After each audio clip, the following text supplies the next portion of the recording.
Precision Wing Chun is a study of traditional Wing Chun using 3D graphics. The avatar in the blue shirt has been trained in Wing Chun. The avatar in the green trim has been trained in a combination of Western martial arts. Green is using a single leg takedown against blue, who's in a traditional Wing Chun Meridian horse. Let's begin this training video by understanding what's required of green to make this takedown work. Breaking the sequences into phases allows us to examine the bone leverages involved.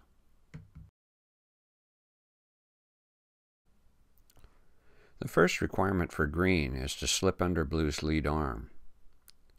Often this takedown is preceded by a strike or a grab to the target's head or neck. Sometimes this takedown is a counterattack to the target's punch.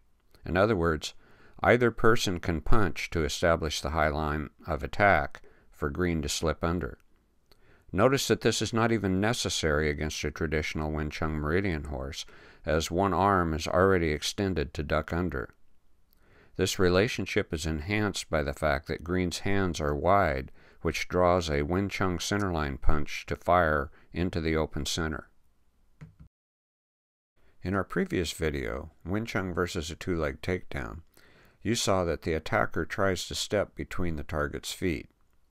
The footwork requirement for the single leg takedown duck under is different in that you need to step to the outside of the target shape. You need this bone lineup in order to generate the leverage for the rest of the throw. This is a critical moment where many Wing Chun fighters get surprised and fail to react with the proper bone transitions. If blue's punch doesn't drop green, then blue's weight can get locked onto his base leg. In this picture, notice that blue has freed his base leg by stepping back into a wider stance. This indicates that blue has trained a gravity line awareness into his stance. Even still, in this example, green doesn't get stop hit and his attack continues. At this point, green grabs blue's forward leg tightly against his chest with both hands. The footwork requirement for green here is to bring his back foot forward, balancing his bone structure into a position that's backed by both thigh muscles. This position is similar to the concept of a Wing Chun square horse. Your weight is centered between your feet, and both your thighs are lined up in support of your line of attack. The primary bone leverage requirement here for green is to keep his head up. One way to compromise the leverage potential of green's position is to drive green's head down and divert his energy into the floor or immobilize him with a choke. A second requirement for green is to have his head to the inside as shown in the picture. Here, both of green's legs are rotated together, clinching blue's leg between them. The requirement for green here is to use blue's thigh bone as a lever to press blue's same side hip back and down. To accomplish this, notice that green has wrapped all four of his limbs around blue's lead leg and his head is up against blue's trunk. This effectively turns green's body into a boat anchor that has all of its weight and strength controlling blue's forward leg while it presses blue's gravity line back and down. Now for the throw. Green rotates his stance and then widens it with a step back into a modified square horse. This rotation allows green to force blue's body off balance with his head pressing on blue's chest. Green completes the throw while maintaining his control of blue's leg. He's now in position to execute several attack patterns to finish this fight. Now let's rewind and see what options are in blue's arsenal to defend himself against this attack.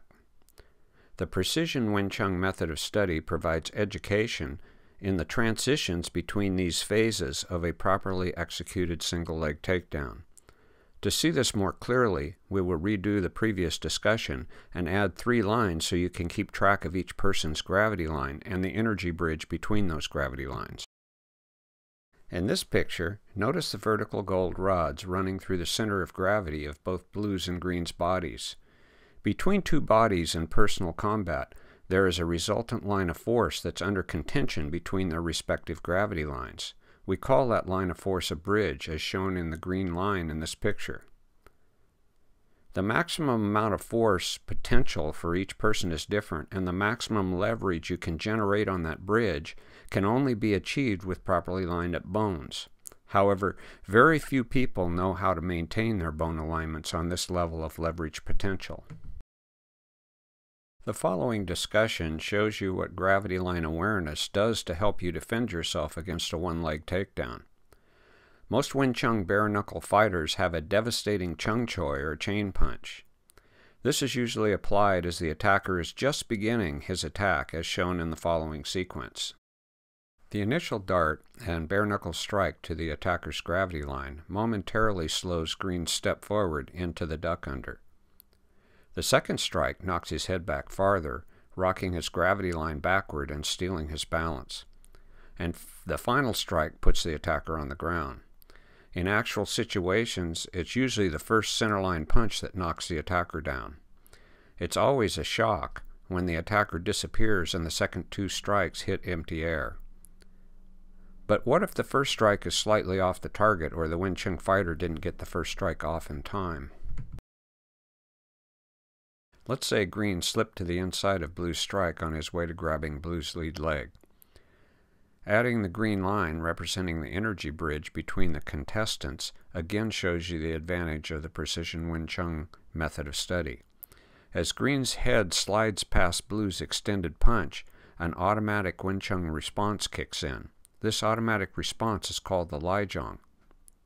It's one of the first movements on the Muk Zhong, or wooden dummy. Roughly speaking, a Lai Zhong is a neck-pulling hand. When Green's neck travels inside Blue's extended hand, Blue rapidly pulls his lead elbow back towards his lead hip. This motion by Blue hooks Green's gravity line and pulls it straight down the bridge into Blue's other hand, which is traveling forward into Green's jawbone. This compression type of strike is more of a bell ringer than it appears, but what's worse is the resulting position of Green's gravity line. As Blue uncoils his body into the palm strike, he rocks Green's body and his gravity line backwards, making room for a finishing hip stomp. This kick can create an injury that keeps hurting long after the fight is over. In a street fight, where there are no gloves and no referees, you need to keep your head on a swivel to watch for other attackers' guns and knives. When I wrestled in college, the single-leg takedown often produced results. It's a great follow-on move to a missed double-leg takedown. Just realize that in the street, the single-leg takedown puts your head, throat, eyes, ears, and neck bones in the danger zone. This concludes the video, Wing Chun versus a one-leg takedown. The unique perspectives in our latest book, Combat Chisao, teach you how to dominate the energy bridge in a bare-knuckle fight. This book provides enhancements to your martial arts journey that are not available anywhere else. You can get all of our books and free training videos and learn more about Precision Wing Chun at wingchunsource.com.